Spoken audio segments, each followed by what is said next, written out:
തിരുപ്പട്ട ശുശ്രൂഷയിലെ ഏറ്റവും പ്രധാനപ്പെട്ട ഭാഗങ്ങളാണ് നാലാമത്തെ കാനോനയിലുള്ളത്.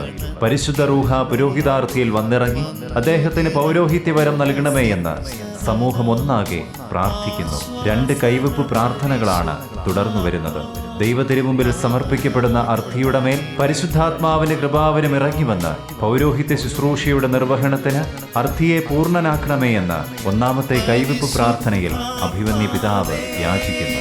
തുടർന്ന് ദൈവവചനം പ്രഘോഷിക്കുന്നതിനും കൂദാശകൾ പരികർമ്മം ചെയ്യുന്നതിനും സഭാമക്കളെ ദൈവോന്മുഖരായി വളർത്തുന്നതിനുമായി അർത്ഥിയെ പൗരോഹിത്യത്തിലേക്ക് തിരഞ്ഞെടുക്കണമേ എന്ന 2-ാമത്തെ കൈവെപ്പ് പ്രാർത്ഥനയോടുകൂടി പുരോഹിതാർത്ഥി പൗരോഹിത്യ പദവിയിലേക്ക് ഉയർത്തപ്പെടുന്നു. കൈവെപ്പ് പ്രാർത്ഥനകൾക്ക് ശേഷം നവവൈദികനെ പുരോഹിത വസ്ത്രം ധരിപ്പിക്കുന്നു. വഴിയും സത്യവും ജീവനുമായി ഈശോയെ പ്രഘോഷിക്കുവാൻ സുവിശേഷ ഗ്രന്ഥം നൽകുകയും ചെയ്യുന്നു.